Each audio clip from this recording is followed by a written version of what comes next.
as of this point, there's 3 reviews posted for Breath of the Wild? As of this second, there are 3 that we know of. Okay. Edge Magazine, 10 out of 10. GamePro Germany, 94 out of 100. Okay. And Famitsu gave it a 40 out of 40. Okay. So 2 perfects and a 94. And the 94 was apparently the second best score they've ever given. After GTA 4. Yes. So that's still pretty high, absolutely high praise. Yeah, right. Okay. One thing, though, is that, so Edge Magazine, or I know Famitsu gave Skyward Sword a perfect score as well. Yes. I don't think Edge gave Skyward Sword a perfect score. I don't remember what they gave the most recent Zelda games, but okay. So it's still a small sample, but we'll see. Mm-hmm. I mean, they'll be trickling in on Friday evening or Thursday is when the embargo breaks on reviews. So tomorrow. Yeah. So maybe by the time people are listening to this. Yeah.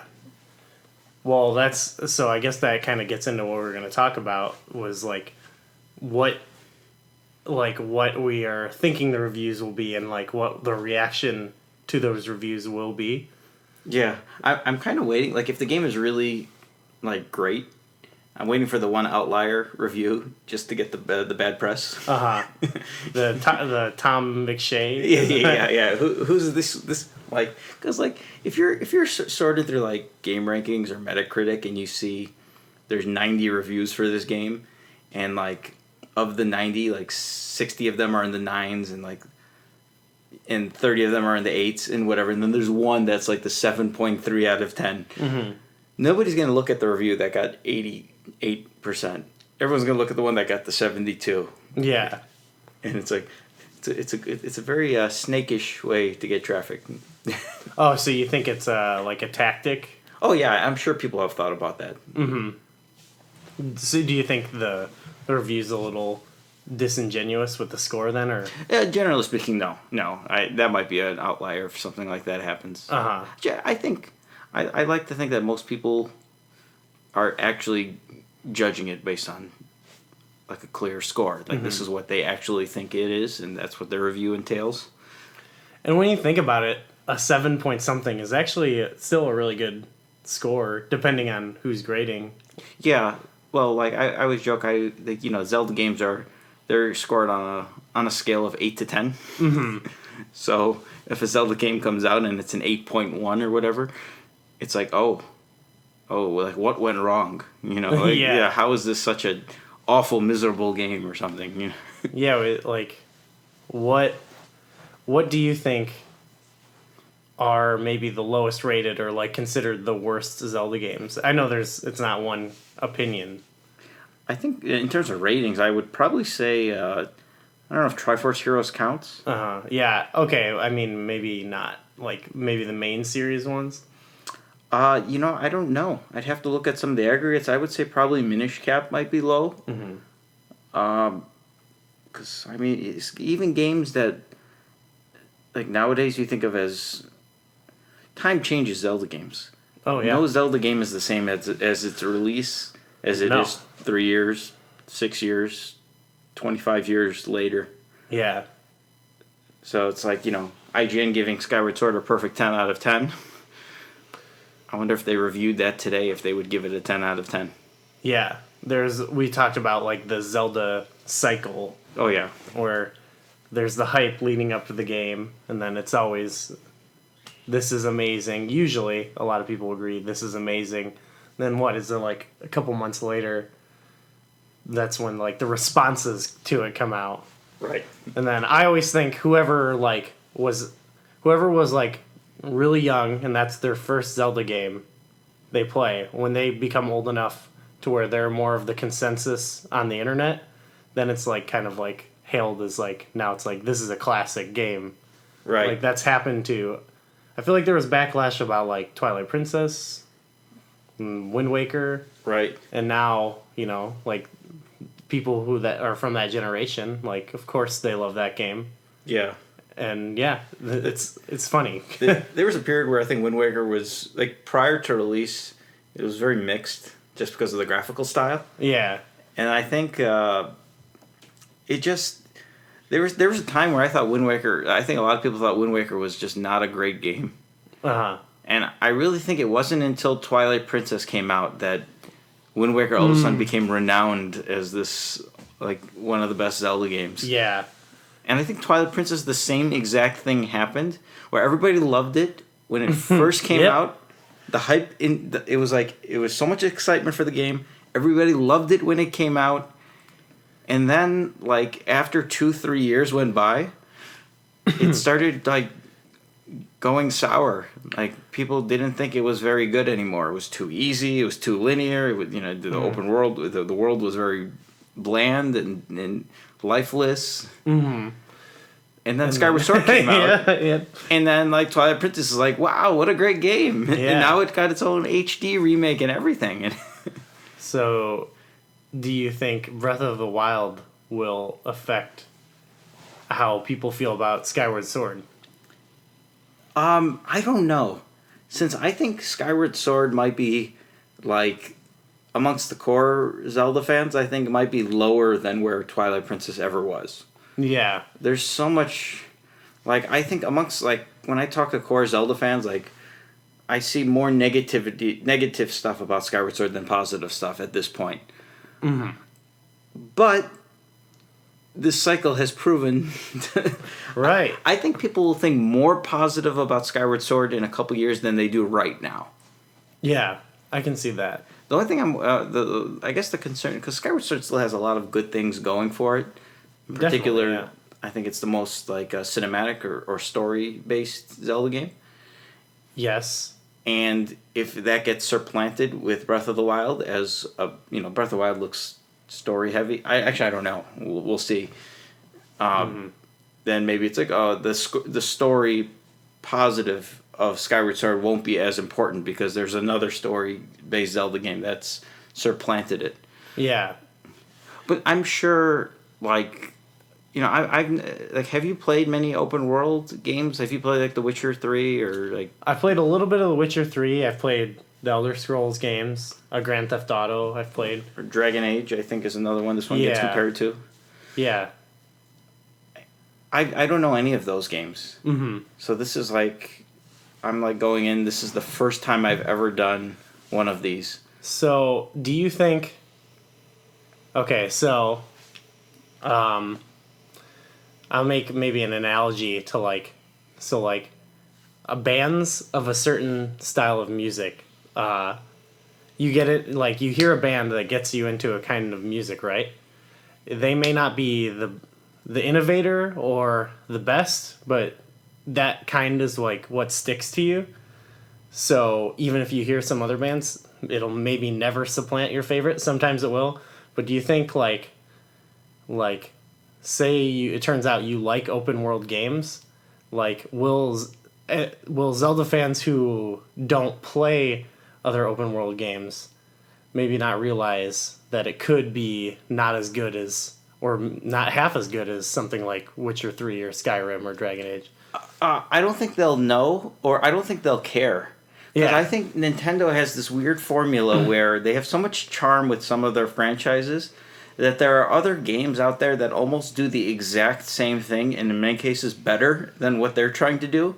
But nobody knows about them because they're not beloved franchises. It's not Zelda. It's not one of their core games. Yeah, and there's almost nothing wrong with that either, because who doesn't want to see, if you like something, there's nothing wrong with like wanting that version of it, Right. Remember we were talking about Mario Maker. That was what that came to mind. And, Mario Maker came out, everybody like loved it. Like, whoa, you can make your own levels, and it was just like this nostalgia trip, and you can so much creativity. But then, like, when you think about it, that exact model has been done over by so many other games, and the one that comes to mind would be like Little Big Planet. Right. And I think it does it so much better than Mario. Mm-hmm. I'm not a huge Little Big Planet fan, but what I've played of it, it's awesome. It's great. Yeah. But Nintendo fans are like, oh, that's some Sony thing that we don't talk about. Yeah. That's a weird reaction to have to it. I'm in that group that's like, well, of course I prefer the Mario one, because I love Mario, but I would never disregard, Little Big Planet. I can give you an example that I think even you'd agree with, because I know how much of a fan of you are of this other series. Okay. When I think of 2D side-scrolling platformers, let's look at the Wii and Wii U in particular. Okay. I'm going to make a direct comparison all right, between I know what you're going to say. Yeah. Donkey Kong, what was the one on the Wii? Tropic Freeze? That was the Wii U, yeah. Well, it was Donkey Kong Returns. Country Returns, yeah. And then they had Tropical Freeze on the Wii U. Yeah. And then Rayman. Yeah. Rayman Origins on the Wii and Rayman Legends on the Wii U. Yeah. And I think I'm with you on this one, that Rayman just is such a far superior franchise. Yeah. In those particular games. Not the franchise, just those two games. Mm-hmm. But no Nintendo fan would ever say that. Yeah.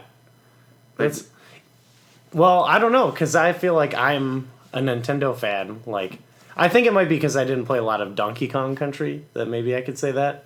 But even with the Mario games that are on Wii and Wii U, like, I think Rayman far surpasses them.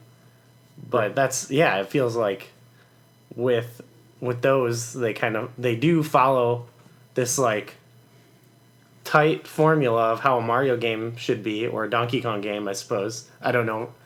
I can't speak on that one as well. And they do it so well, but there's something about the Rayman being, like, so innovative that it's like, right. Oh, I love that. But that definitely overtook my... I think that when you look at people's, like, lists of favorite or the best Wii U games when they look back at the console, nobody will have Rayman Legends anywhere near that list, I think. Yeah, it's unfortunate, too. But Donkey Kong Tropical Freeze will be there. No. I don't know if New Super Mario Brothers U will be there, but... Maybe Mario 3D World. Yeah, that's sort of a different game, though. Yeah, it's, like, not... Yeah, definitely. But, I think, like, stuff gets blurred through the Nintendo lens sometimes. Oh, yeah. So I think, like, Breath of the Wild, people are going to be like, oh, this... Without even having touched Elder Scrolls or Dragon Age Inquisition, or which people might be like, this is the, like, open world game to play. Mm-hmm. And so it's like, I don't know how much there is a crossover between Zelda fans and fans of open world adventure games. Mm-hmm. But, like, I guess their opinion of this might be more valuable. Like, yeah. I don't care. Like, I can describe and tell you, like, in a week from now how much Breath of the Wild compares to Twilight Princess and Skyward Sword. I can give you breakdowns, what better and everything. Mm-hmm. But then you asked me to talk about how does this compare to, like Metal Gear Solid 5 or something, like an open world game. Like, I don't know. Uh-huh. Because this is, it's not a genre that I think a lot of Nintendo fans or Zelda fans have been accustomed to. Mm-hmm. So this goes off topic a little bit, but do you think it's a good thing that they're, like, Zelda is, like, shifting genres almost right now? I don't know. I don't know. Like, I feel like today or tomorrow, whatever, March 3rd... You'll know. ...is the end of The Legend of Zelda as we've known it. Yeah. It will never be the same as it was. Like, I think with every future game, like, every game that's come out, there's been, like... some sort of, like, gradual improvements or changes or, but it's always kept the same formula. The formula is gone. Like, there is no formula, I think, for the Zelda series after Breath of the Wild. You don't think it'll go back, maybe? There might be. Maybe the next game is, like, a 2D game or like a 3DS game or something, and it's, like, a traditional Zelda game. Or this is it. This is the new standard. Or maybe there's two standards, and I don't know. I suppose it depends on how well received it is. Yeah. But even then, how long is it till they start working on the next game, Right. But, it's interesting to think. It's scary, actually. I almost feel like it's an end of an era. I know. I'm looking forward to Breath of the Wild, but I do kind of, like, want to play games that are like Wind Waker and Majora's Mask, still. So, yeah, I'm like excited, but also, like, as it sets in, like, well, what made me think about it actually was when we were talking about comparing Nintendo games to non-Nintendo games and the genres, and I was, like, thinking, well, what's, like, Zelda genre? And it's almost its own genre of game Right. anymore, because not a lot of people do that style game anymore. But I thought of Darksiders, and I thought of Darksiders 2, and like how that was like an actually really well done like modern version of a Zelda game. Yeah. I still think Darksiders 2 is the best 3D Zelda game. I almost feel the same way too. I don't know if I'd say that, but I almost. But just thinking that they kind of proved you could still make that game and it could be good. It doesn't have to have, like, I think open world could almost be a gimmick. Not that it is in every game, but I'm worried that it might be. Oh, that's what this game's gimmick is? Yeah. Like they okay. I don't know. I'm like just speaking off of not having seen anything about it. So Yeah. I don't know, but You having played you have more open world experience than me. Mm-hmm. What are the negative things of some of the open world games that you've played that you're concerned? Like what are going to be those criticisms? Not tomorrow or the next day, 6 months down the road when people are looking back at Breath of the Wild and be like, that. Well, there's always there's the open world is empty. You know? Because so traditional Zelda, even in some of the 3D games, like the overworld has like a puzzle element to it.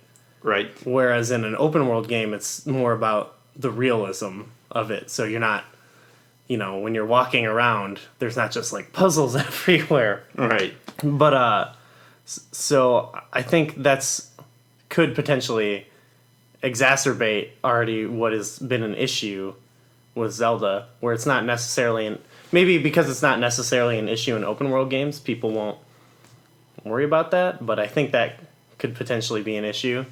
As far as some games, I played mostly Skyrim, and the game is so huge, and there's so much they had to make. There's so many variables where, like, certain problems with that game is, which probably won't be with this, but there's only like 7 voice actors playing like thousands of people. A lot of stuff like that where they have to compensate for like how big they made the game.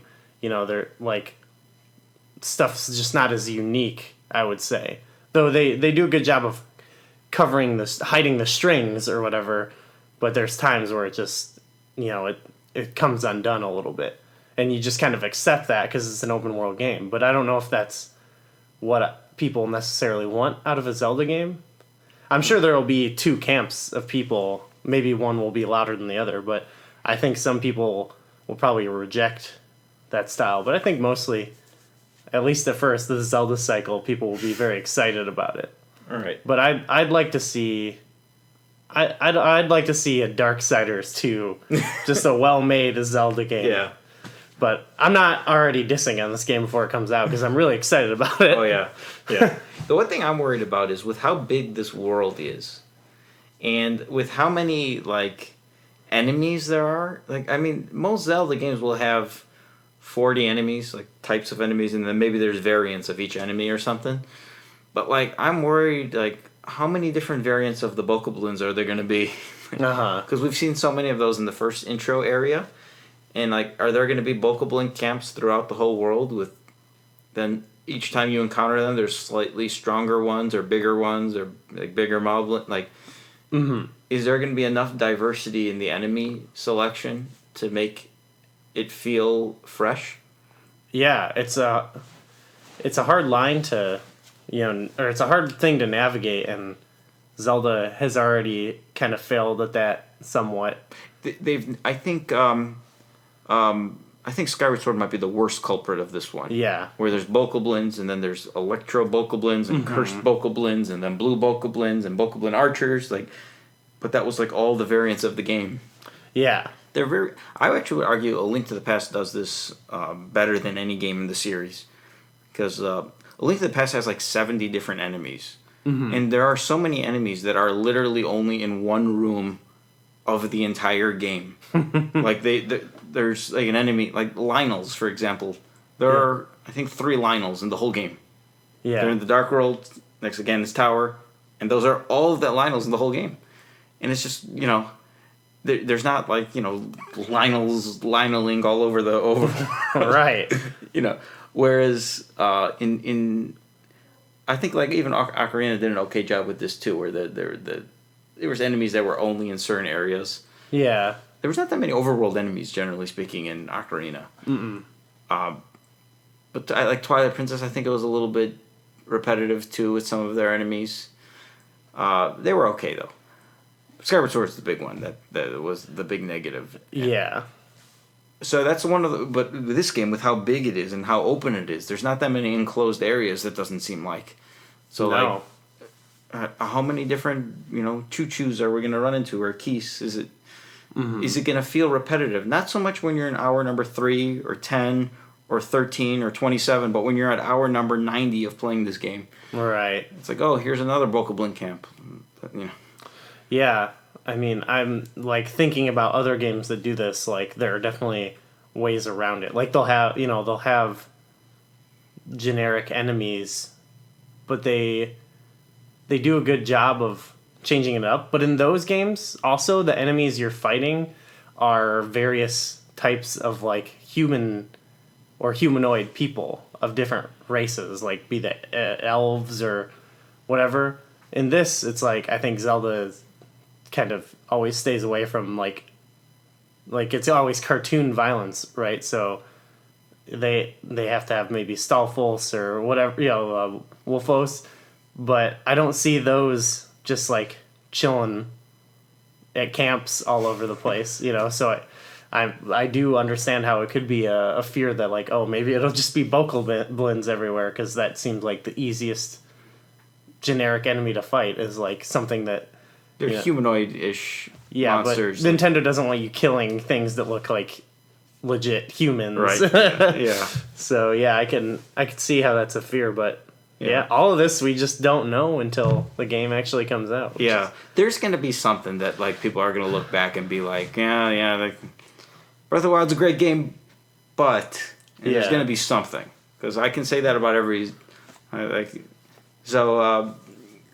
don't know what negative things people are gonna say about the game in the Zelda cycle. I also wonder, like, I feel as if the way it's been covered by more like just general gaming sites is there's a lot of hype about it it feels kind of different than the other games, because it is going to change the game. And I wonder because before, when those sites gave those reviews, like IGN, right, gave it a 10 out of 10? Gave Skyward Sword? Yeah. So they were most likely thinking they're also like, people reviewing it were a Zelda fan. They're reviewing it in the context of Zelda. This now, it's being compared to all these games. And I think maybe these sites, I don't think they're going to give it bad scores, but I do think that maybe when they're talking about comparing these games, there will actually be media of people who actually do play both, right, actually talking about that and maybe pointing out some of these flaws or maybe things they do better even. Yeah, actually, I think it'll be a mix. Like, some people will compare it to Zelda games and give it high praise because of the innovation, and other people will compare it to other games of this new genre that it's now in and compare it to other games in that genre and be like, well, it's not groundbreaking in this sense, it's doing the same thing, it's borrowing from this, I remember we talked about Darksiders, and one of the critical downfalls of that game was there's not much that was innovative about it, but it was sort of like a greatest hits of what other games were doing, and maybe that's what Breath of the Wild is. It's pulling, it's an emergence of the Zelda formula with the open world formula. We'll see. There's definitely going to be some, I guess, some negative people out there. But then again, this is on the Zelda scale, so somebody might give it an 8.5, and it'll be, fans will come with pitchforks. Yeah, there's definitely, with adapting the style, there's going to be push and pull between the two different styles even too. Because like a big thing about Zelda is it's hyper planned, like every, like the rooms in the dungeons all matter, and like the character, like, it's very specific, where the whole point of open world is you go and do what you want. You can even make your own character. With this, it seems like you're Link, and you don't really have much choice beyond that. So it might be an interesting contrast, or like an interesting battle between the two styles. Like, also to see which one comes out on top, whether it's you have more choice, or whether you have to do a specific thing. Yeah. I guess we'll see.